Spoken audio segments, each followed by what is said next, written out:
Something just seems weird about that. I'm not used to seeing dynamic gyroscopic carburetors, but I guess today there's a new day for everything that's first, something like that. Wise words. All right, the calm before the storm here. I'm going to try and use this little Allis-Chalmers B to pull out this Jeep. Going to be interesting, I have a feeling. All right, we're gonna slowly try and move. The brakes on that Jeep are pretty, not very tight at all. Okay, this is gonna be frightening. I figured they'd be all rusted up, but I guess not. We're gonna go around down this hill real quick so we don't get rear-ended.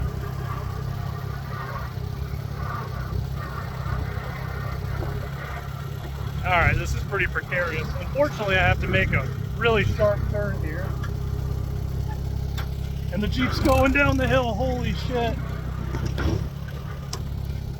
Oh, I don't think I've ever cussed on camera before, but oh boy, it's hard doing this just one guy. That was a fun close call. I don't really want to relive, and so I'm just gonna give the thing a little bit of drag. That's probably a lot of bit of drag. Kind of risky business touching a parking brake on something that's sat forever, considering the brake pedal is seized, but at least we might not die. Every time I do this, I say I'm never going to do it again. And then I'm always back to doing it.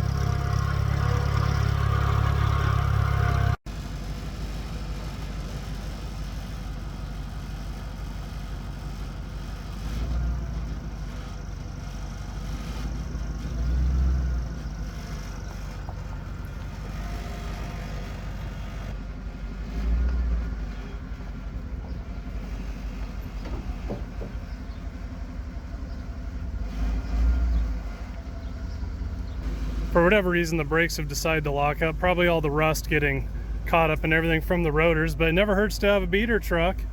Here's how you shift gears. You put it in overdrive with the multimeter and a setting. It's a fine unit.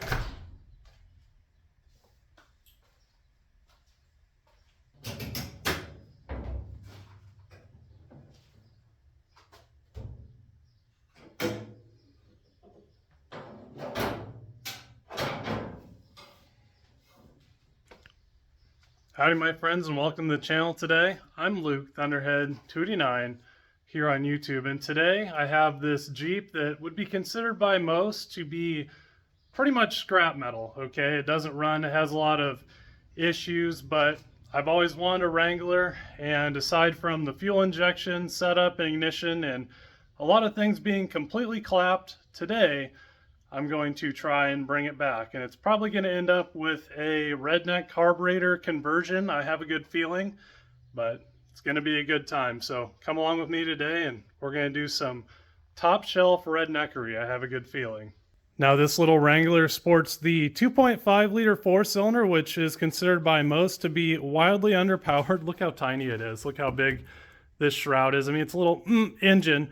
And so a lot of people think it's wildly underpowered. I would tend to agree with them. Now, before the wheels completely fell off of this thing from sitting forever, it did have an issue where it would only go like 30 mile an hour, 35 mile an hour, and it had some other sort of a brake issue. So I'm not sure what we're going to get into, but suffice it to say, it was pretty down on its luck when it came into my possession. Now, if you guys had smell vision, this would entirely knock you off your feet. I don't know where the gas cap is to this thing either, but it is the most lacquered, nasty gasoline smell. And you know, before I got it, like I said, apparently it would only go 30-35 mile an hour, totally pinned to the floor. I'm hoping just eliminating the fuel injection system itself fixes that, but we'll soon see. So I threw a battery in it, and I'm just going to hit it with some starting fluid. I don't think, you know, if it's going to have any ignition either. If we did carburate it, chances are the ignition that's in it for the fuel injection wouldn't be ideal. You can see that I pinned the clutch pedal here, so at least the clutch didn't get seized. Some signs of life here. I really like the gauges on these old rigs. Well, that's probably not good. So on starting fluid, it's got nothing. Okay, it's gonna be fun, I can tell. I'm not super encouraged with my chances with this fuse system. There's stuff missing. Definitely these fuses have been all smashed to the side before. Not to mention, when I was looking at them, they're all wildly corroded. So it's sat a long time, been rained in and everything. The fuel injection system, it might be pretty hopeless. So after some Googling here, I'm trying to probe the ignition coil power signal, at least, to see if the coil is even getting power, since this electrical system is more than likely an absolute nightmare. There we go. The key is suspicious in and of itself. As you heard, it's doing strange stuff there. It's like it's thinking about doing something, but not quite. So I'm not surprised. Kind of indicative of all this corroded up wiring. Now this is the era of fuel injection where it's kind of a half breed of fuel injection and some carbureted tech. So the computer is what controls the signal that interrupts the coil to discharge the spark from our kind of old school style distributor. And you know, with the key on, we should have power to the coil, and we don't. So I'm gonna just jumper the coil, and hopefully that's the issue, because, you know, the electrical is a nightmare. Doing crude and unsavory things here. I have a jumper going up to the battery. We see that we have some voltage there. That's good enough for me. So we're gonna unhook that, unhook this. Hopefully when I plug this in now, our ignition works, and that was the problem. Can I get the connector in? There we go. So let's put this to power. We're gonna cross our fingers and our toes and our nuts and everything else. Give her a little bit of motivation. So hopefully we get something. Ooh. Should do it again. So obviously we had an issue with our ignition. That's relatively exciting. Let's try that one more time. That sounded like absolute garbage. Cool. Okay, we're getting somewhere. All right, that didn't sound great, but you gotta take the good with the bad here. So I'm gonna hit it with another little spritz. We'll roll the engine over. I'm going to see if I can keep the thing running and just see what we have. You know, I don't want to spend a bunch of time if we have a complete hunk of junk. And the electrical is already pretty questionable, as you can see. As much as I hate just hammering stuff with starting fluids, it's hard on it.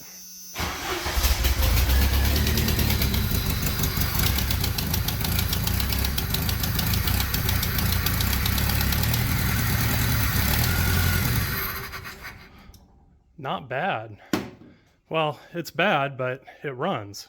Unfortunately, I'm not hearing the fuel pump prime. I can't smell any of that lacquered gas burning. You know, when these fuel injected cars sit with fuel in the gas tank, it generally totally claps the fuel pump, or the wiring's junk or something, but it doesn't have a fuel pump, I can tell, so we're out that at this point.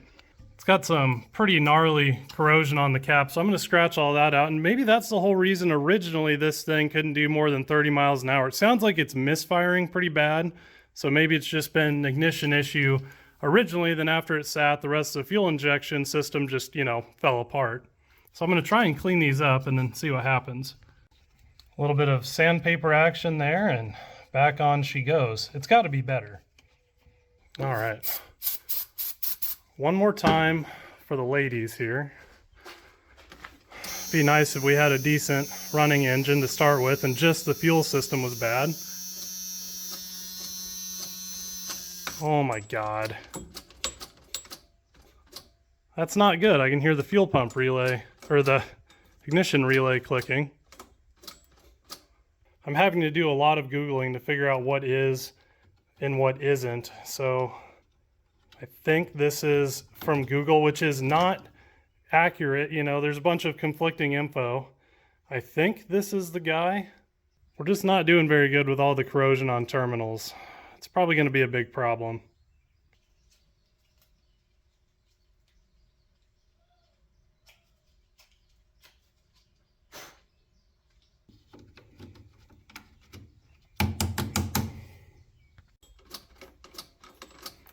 Starting to lose my patience. I know we got good battery voltage too, so oh boy, hopefully it's not locked up. Which wouldn't be at all surprising. I hate hitting stuff with starting fluid like a Neanderthal, you know. Sometimes you can just have bad stuff happen, so I might have just ended our adventure already. Hopefully not. Alright, down under the rig here on the starter, I have added my own very ghetto wire just to bypass all the electrical on the rig itself and just engage the starter like a complete redneck. Alright, here we are. The moment I've all been waiting for. Oh, of course. It's like one step forward, two steps back. We get something working, we lose something else. This electrical is just, it's not good. Now, unfortunately, I think it still needs the computer to run. I'm going to try to bypass everything, but it's just not going to, guaranteed it's not going to interrupt the coil. So our coil, if we can do this with our non-dominant hand, is hot. So I bet it won't start. We'll do anything. Okay. Gonna holster that. We'll turn the key on, and I bet it does start. Which is actually not what I'm gonna love if that's the case.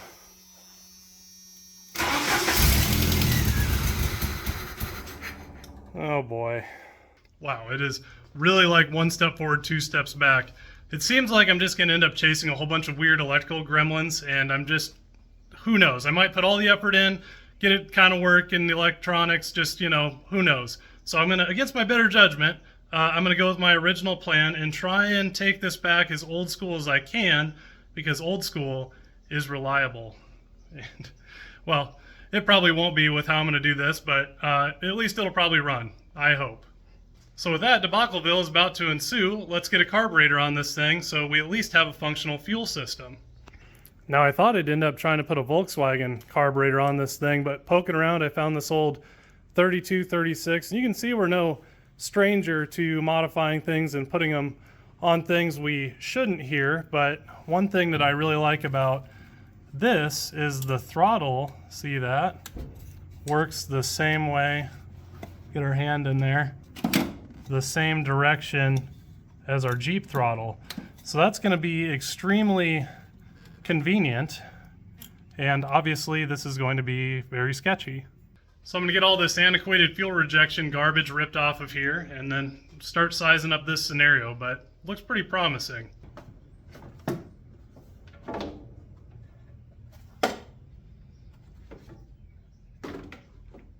Now this is going to offend a lot of people and hurt a lot of people's brain, including mine, but with a carburetor, you can do anything, and we're going to try. So concept theory here. So this is super tight over here with the brake booster and everything, and I'm just not sure how I'm going to make that work out. But then I thought, what if I put it over here?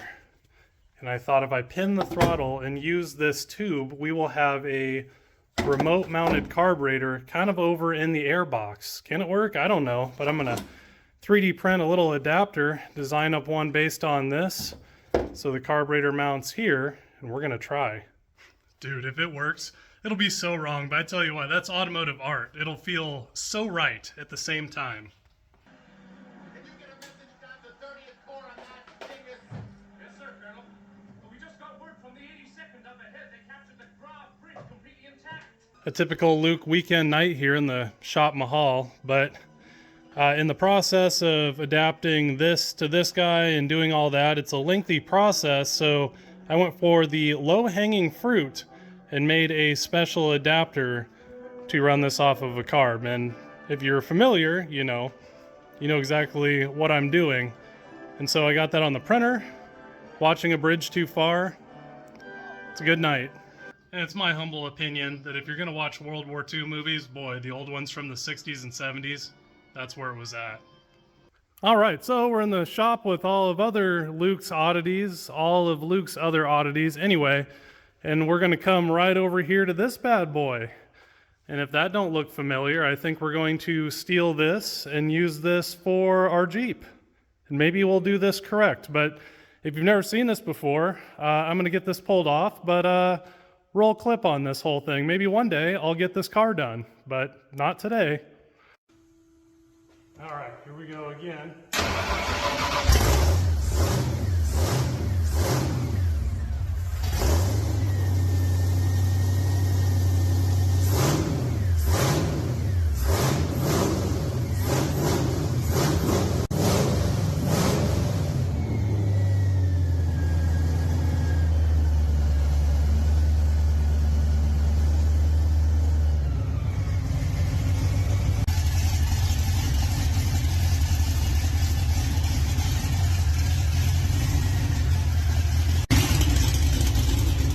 My friends,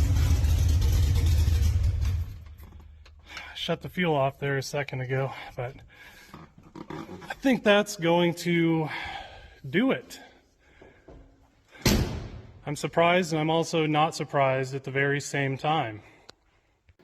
All right, here we go. I didn't want to try and figure out the throttle cable, so a rubber band seemed like that would work. Ironically, this will probably be a pretty decent size for a 2.5 liter. And when I say decent, I mean still tiny, but slightly more reasonable than a supercharged 302. So nice to shed. So it got dark out here quick. And I just realized, because it's a Jeep, we can actually open the hood all the way. And oh boy, that is touching by that much. Right on the garage door opener. Oh, and this Jeep doesn't roll. If there's no air in the tires, it'll probably fit. There's probably 1,000 better ways to do this, but I didn't feel like using any brain power.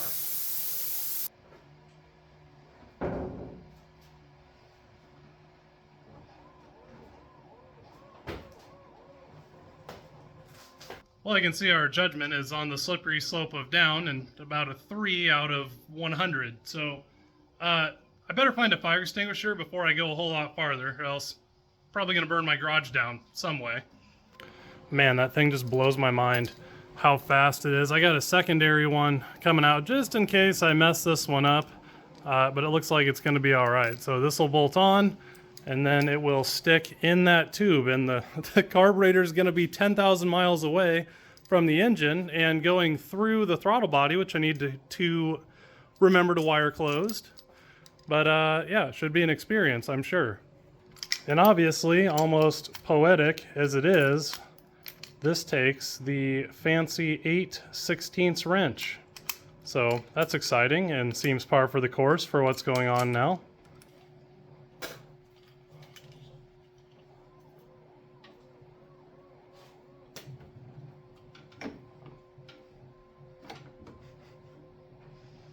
Oh boy, super stupid.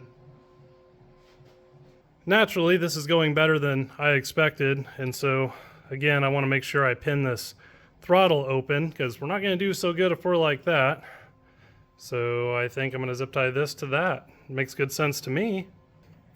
Couldn't find my zip ties, so I just did whatever that is. That'll be fine.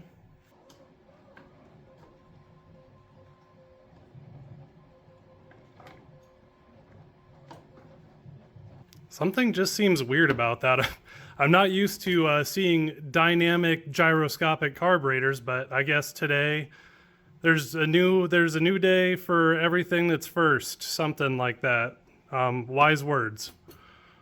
All right, this might be the most low effort fuel system I've ever made. We have a mason jar thing, the El Cheapo Amazon fuel pump thing going on, and so just see if it works.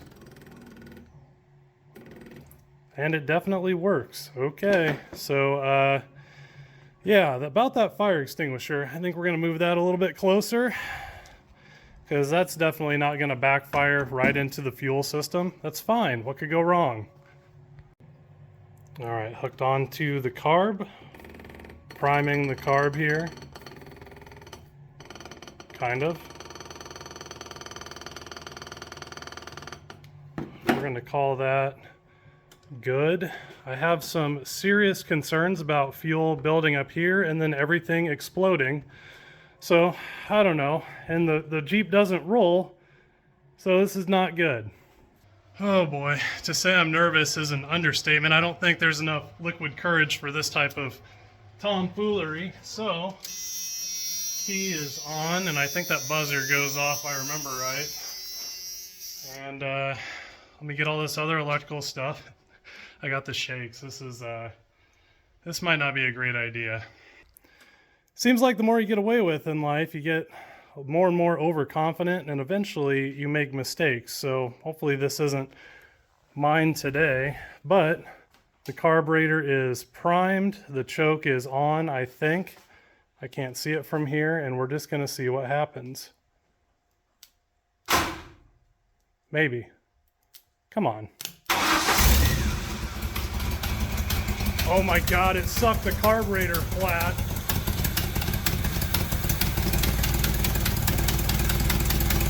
Oh, holy cow, look at the tube.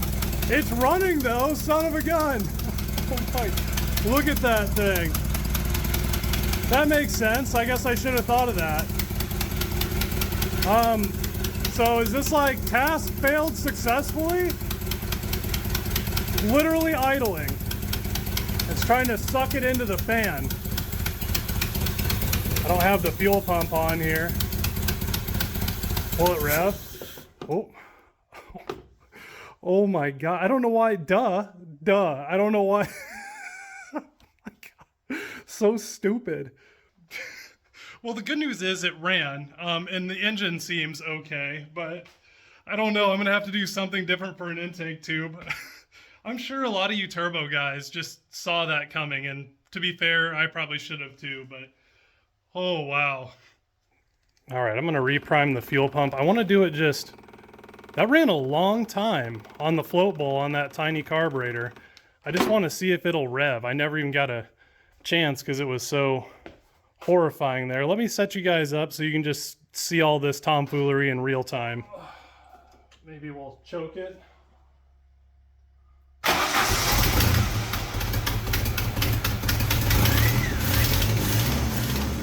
All right, chaps, and probably the one chapette, if that's here. Today is a new day, and I'm going to approach this with sound mind and not being completely, you know, we're just going to use our brain today. So after thinking about it last night, I want to just see how far we can get with the mower carb. It just seems so wrong here, especially this wildly remote mounted carb with the throttle body still intact. I just like the whole anarchy of it, just to see what you can get away with in life. But the big problem is our tube here. You know, I could do something different, but I like that it seals. But the problem is obviously, and you know, duh, it sucks shut, and somehow it still kind of runs, but that's really not going to work if we want to actually run this thing down the road. The other issue that some folks have brought up is because of some of the lights that come on with the key, the no fuel pump. Apparently, some other folks have confirmed that there probably is an ECU issue with this engine, which I suspected anyway. So seeing as how I live in the middle of nowhere, I'm just trying to find things that I have around. As you can see, I have a tendency to keep things from previous projects and other little oddities. But right over here, this is, I mean, I've held onto this thing for probably 8 years. And this is an exhaust thing that was on a Chevy Love, and the diameter looks pretty darn close. It's nice and flexible and definitely isn't full of dirt. No way that could happen. Now this is a match made in heaven, if you know what I mean here. The fit is like just perfect. The only thing I'm gonna have to manage is this 90, but it might not matter, and I'm just kind of want to see what happens. I obviously have a ton to work with.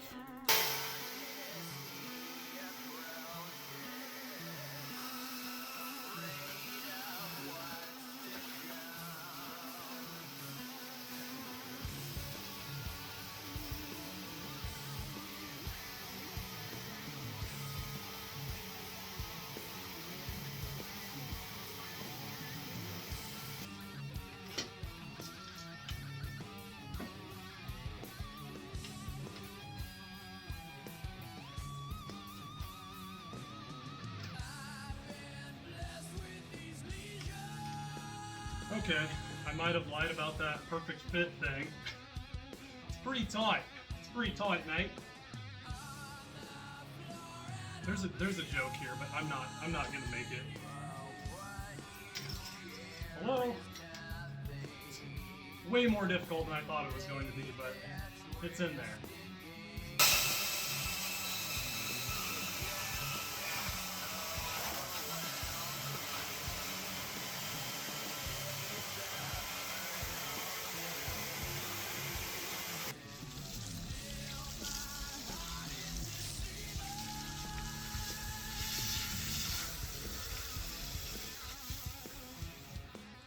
Well, that was harder than I thought it was going to be. Boy, this thing has some serious weight to it. Interestingly, you can bend it and it'll retain its shape. I guess that's what you would expect. But all in all, I think it's going to work out really well. Nice, tight fit, so you're not losing any volume. Not that that matters with anything we're doing at this point.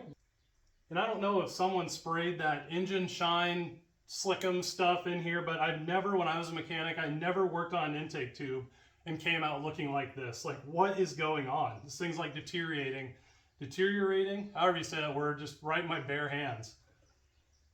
All right, not really gyroscopic anymore, pretty rigid, still has some wobble to it. Could probably tie that down to the air box and it'll be good. So with that, I'm going to try and do something slightly better, but not a whole lot better for the fuel system. I know these little lawnmower carbs were gravity fed, so any fuel pressure that's more than like 2 and they start to flood, and that's why I would bump the fuel into it and then cut the fuel pump. So see if I can find a regulator. All right, into my other garage here. This is where my wife puts me when I've been bad. Obviously, this is my daily driver here. Obviously, I'm a textbook redneck. I don't do a lot of work in this garage in the summer, mostly just because I prefer to be outside and I'm cooped up here all winter, but this is where I keep a lot of my parts and pieces. So I know, and I really got to pick stuff up, it's atrocious. So I know I got a little bag with a bum regulator, and then I bought a regulator kit that I kept sealed until I needed it. And today looks like the day. My wife drives a Wrangler here, and, you know, I was just feeling a little left out, I guess. So I got our regulator repair kit open here, and we want low pressure, so that is our red spring, which it's kind of misleading. You would think this would be a heavier spring, but actually the smaller coil seems to be. So it's kind of an interesting premise on how it works here. So let me get this kind of lined up. Now these deadhead specific regulators are kind of interesting how they work. The end feed is on the bottom, and you see there's a little check valve or check ball there. And you have to think of these in a backwards way. Basically, once pressure, you need to think of these divided here. Once pressure in this chamber is high enough, it'll hold this spring up and open actually, and the check ball is what closes off the fuel flow. And then as the carburetor takes fuel, pressure in this chamber is going to drop. This spring is going to depress as the pressure goes down and open that check ball until the whole process repeats itself. So pretty interesting and really pretty simple and robust design, except for the Holley style diaphragm stuff, which lasts like a year and then it's junk. You know, a lot of folks always whinge and complain about thread tape on fittings. This is the right way to do it. The only purpose of thread tape is to take up for the anomalies in the thread so they don't seal. Personally, I prefer to do this versus where I see people crack stuff all the time. And they're blaming the parts, and it's like, well, you know, you gorilla armed it. And so you want the tail ending so when you thread it on, it doesn't unravel, and you want to leave the first few threads exposed. And again, you only need 3 turns on that thing maximum.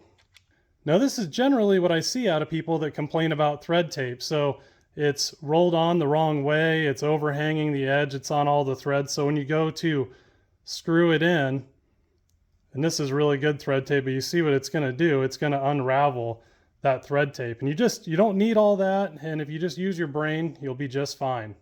I got a little distracted here with this horn. I'm curious to hear what it sounds like because it doesn't work from the horn button. Oh, and I've heard worse horns before, but I can't remember when.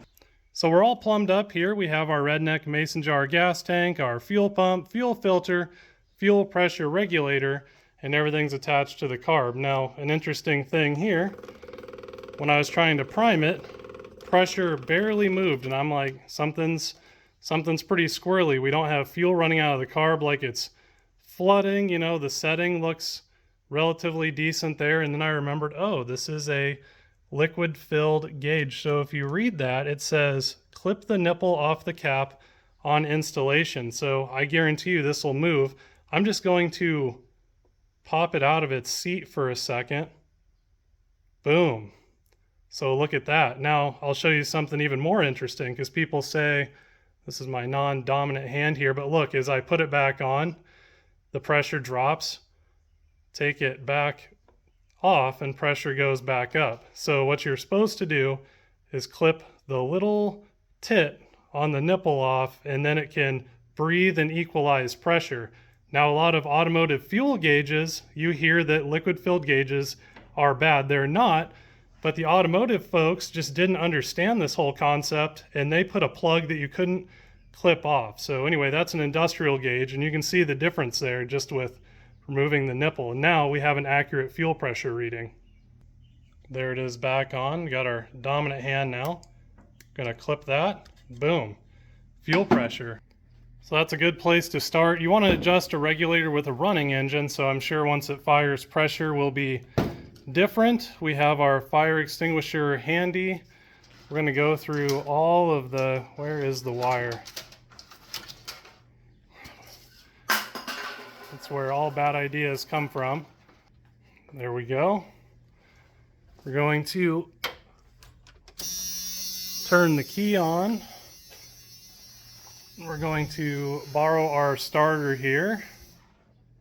And here we go. Check that out. I'd probably turn the fuel pump on. Ah!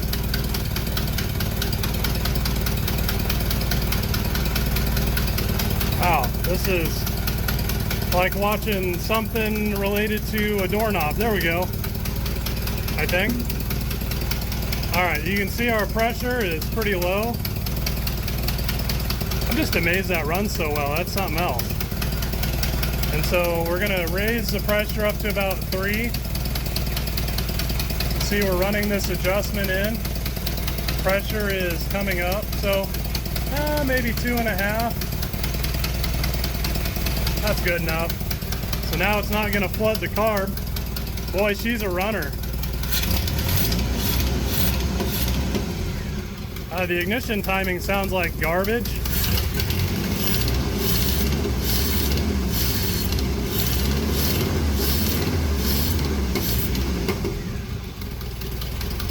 Garbage is an understatement. I'm frustrated by the ignition, but sometimes I need to take a moment and just appreciate what's happening before my eyes. So wrong, but so right. I mean, as far as the fuel supply goes, it's doing a great job, seemingly, but the ignition timing is clearly garbage. Try and rev it and it backfires. Probably shouldn't stand in front of this thing.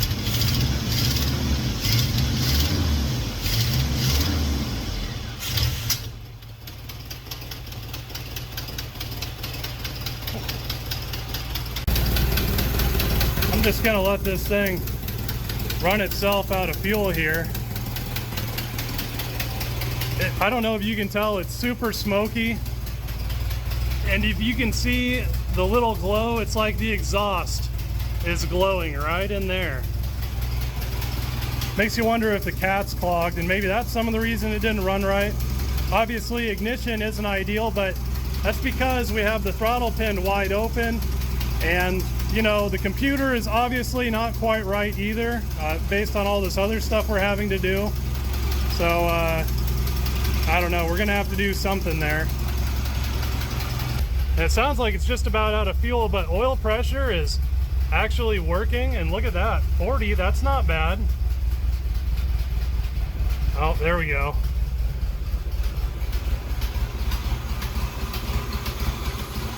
And And 3, 2, 1. 1 again. 1. 1. Oh, there we go. Perfect countdown. I wish I had a temp gun. Check out the condensation. This thing is super cold to the touch.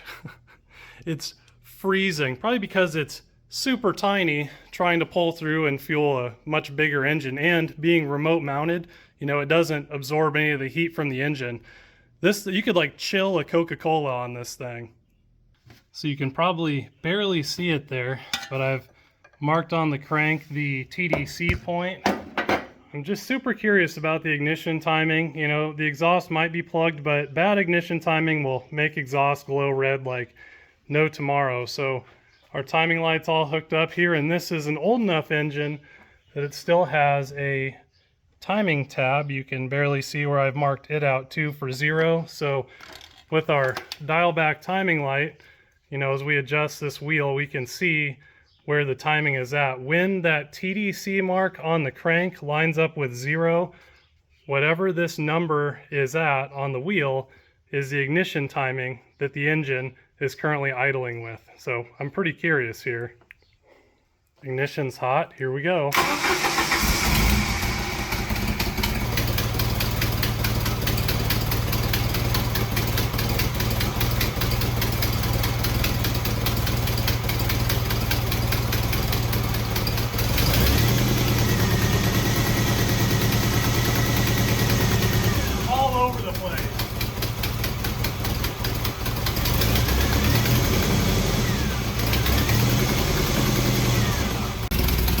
Good thing I got long fingers. I can kind of do this with one hand.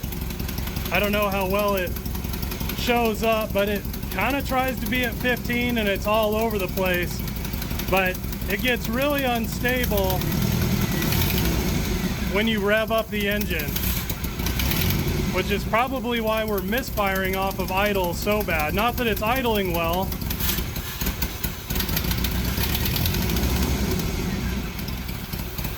Timing is not great. So even though we have our throttle pinned wide open, I would still expect to see ignition timing be steady. You know, it's jumping all over the place and you rev it, and I mean, it is like jumping by 30 or 40 degrees on this thing.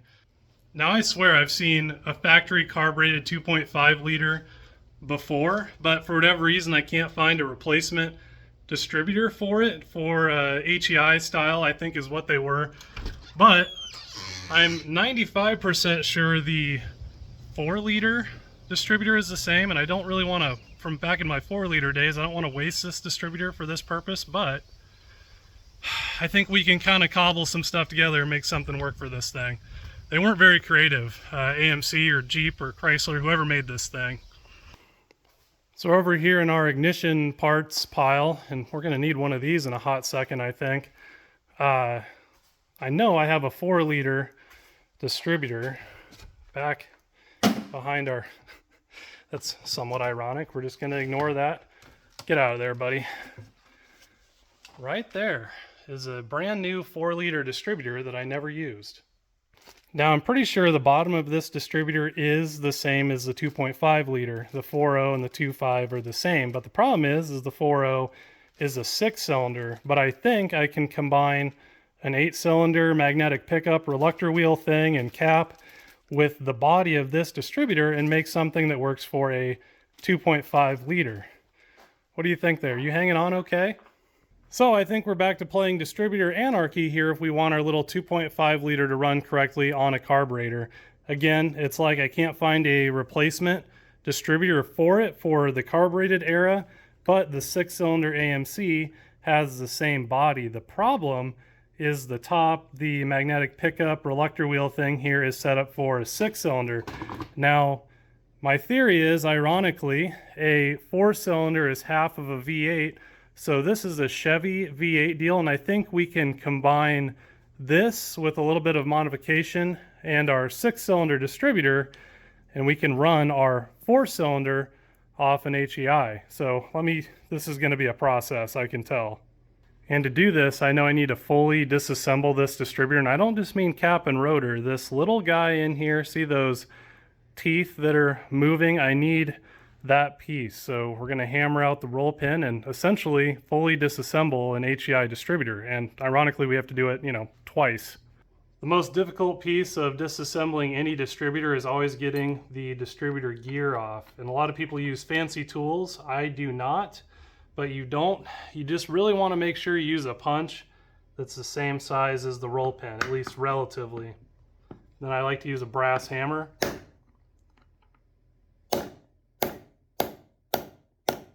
Just like that. There ain't nothing to it, except for the things that are to it. And there goes our roll pin. We're going to slide this out. You want to be mindful of your assembly there. And then since I oiled all this up here, I'm hoping it slides out. Look at that. That never happens. Convenient. So we're going to want this magnetic pickup guy here for sure. And then we're also hoping we got to take our little mechanism off here. And so now this is what we want. Right there. See? Nothing to it. And generally before I take a distributor gear off, I just make a witness mark so I make sure that when I reassemble it, it's indexed correctly.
Well, I think I've reached an impasse. I don't even have to stick the distributor in to know I'm going to have a problem with this current assembly. Just looking at the cap and how this would all phase together, I think I'm going to have to spend a little bit of money. Granted, I can't buy the appropriate thing, so I'm going to have to still pull the creativity lever. Well, let me show you what I'm looking at. So our distributor is all assembled here, and just the way that these are lining up and how it relates to the cap, it doesn't look right to me. It looks like I'm going to be sending spark all over the place. I think I need a 4-cylinder version of this pickup here. And to nobody's surprise, just like I can't find a distributor for this 2.5 liter, I cannot find a magnetic pickup for an HEI for a 4-cylinder Chevrolet online either. So that being said, I'm going to disassemble this entire thing one more time, and I'm going to try and do some serious mental math geometry with eyes 3000 and try and just grind off the nubs that I don't want it to see in the correct spots.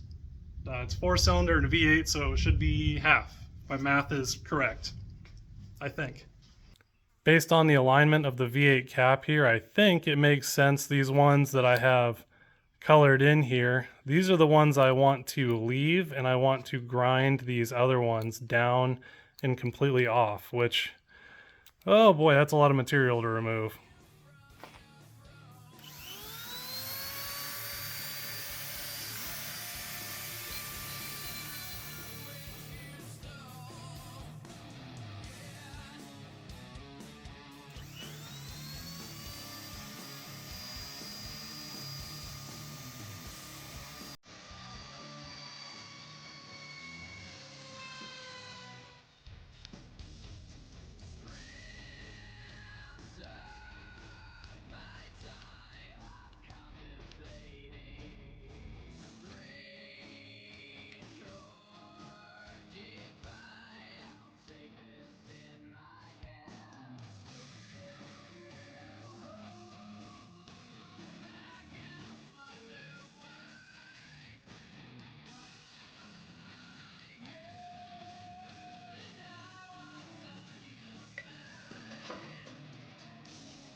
All right, kids, today is a new day and no time like the present.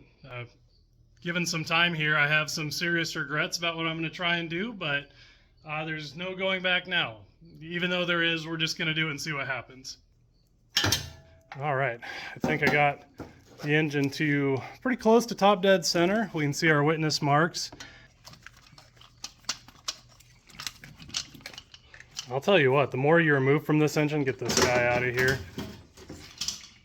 All right, look how small this thing is. It's just insane. Now this is a teaching point worth referencing with installing any distributor. So the cam rotates twice to every one time the crank rotates. As you remember, we have the crank lined up over there, but look at our distributor.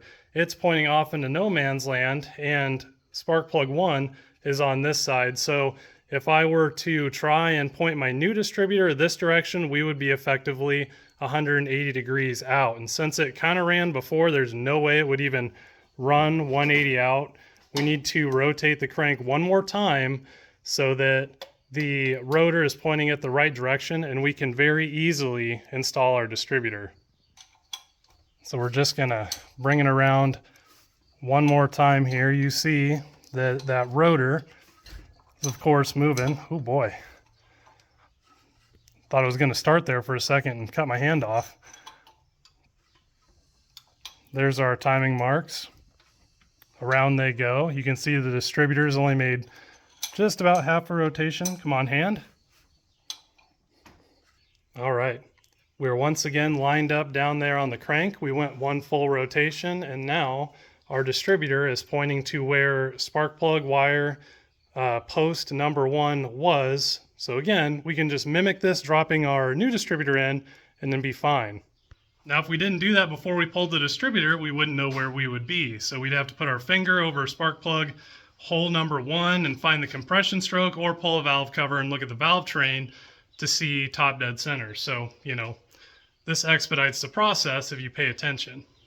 And of course, the distributor hold down bolt is darn near impossible to get to because there's all this fuel injection tomfoolery in the way. So that's a big thanks Obama moment.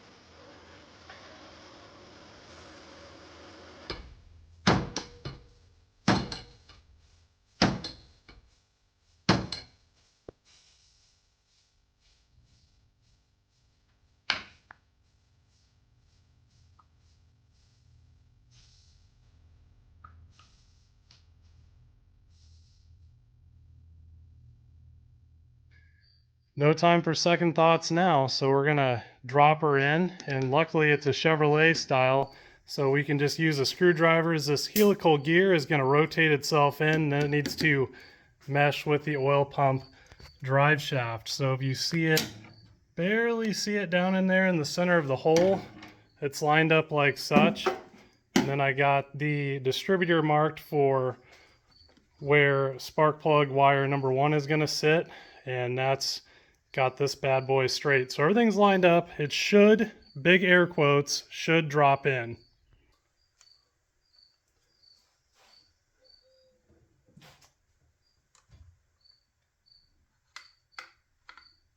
Looks like theory confirmed. It will drop in there. Had to bend the dipstick tube out of the way, and it barely clears the block. And I'm going to have to make sure I clock it correctly so the cap will go on. So I'm going to have to take a look here, but it does actually go in and seat all the way. So that's a huge win.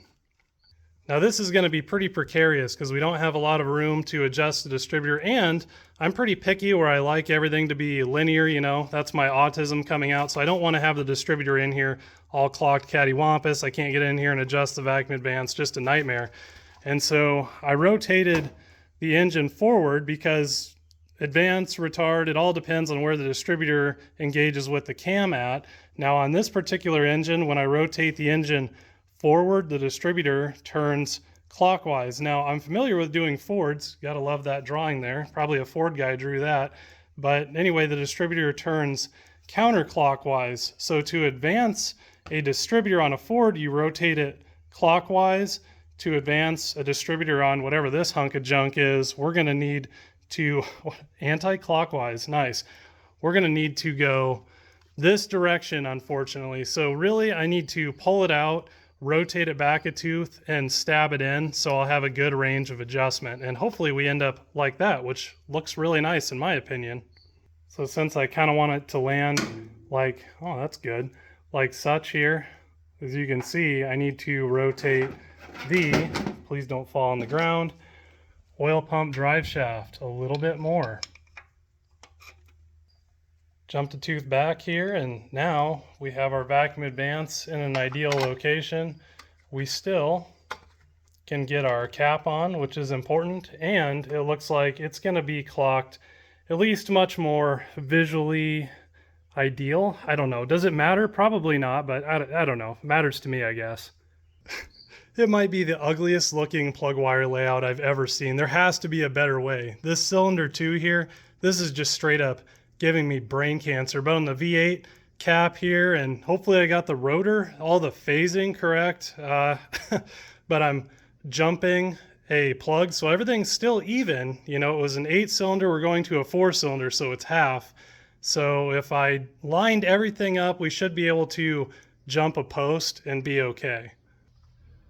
Oh, my heart's kind of racing here. There's a lot going on there, okay? There's a lot of tomfoolery, hackery that's happened, and I had to do a lot of work to do it, so I'm going to be super disappointed if it doesn't work. I'm going to have to walk away for a while.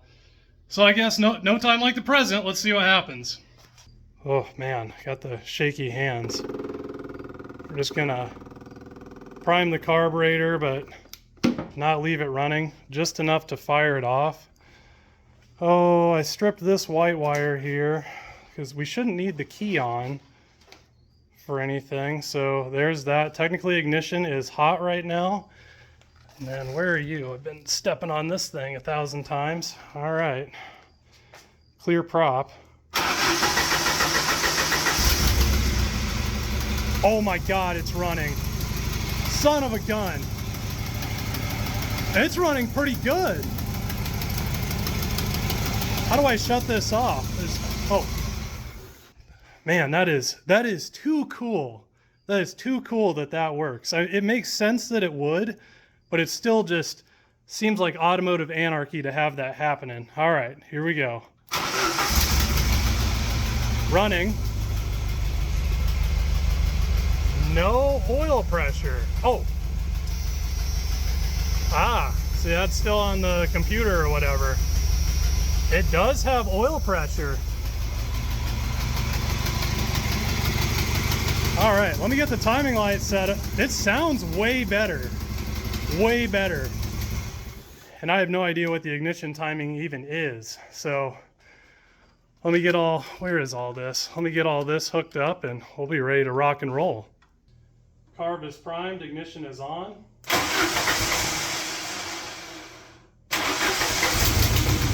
We're running.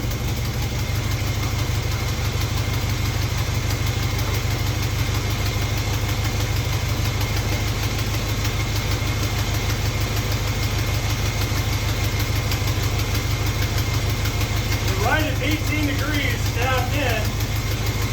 That's not bad. I don't even know if I want to change it.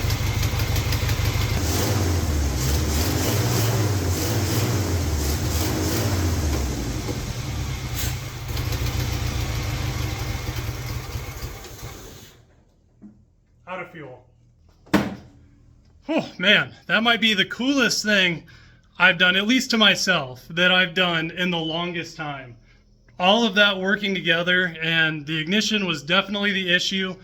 Wow, it revs amazing. It's a solid running engine. Just the fuel injection, the timing, it was all clapped. Wiring nightmares, you know, just wasn't worth fighting. You know, at least for me, you know, being a redneck. So anyway, I don't know.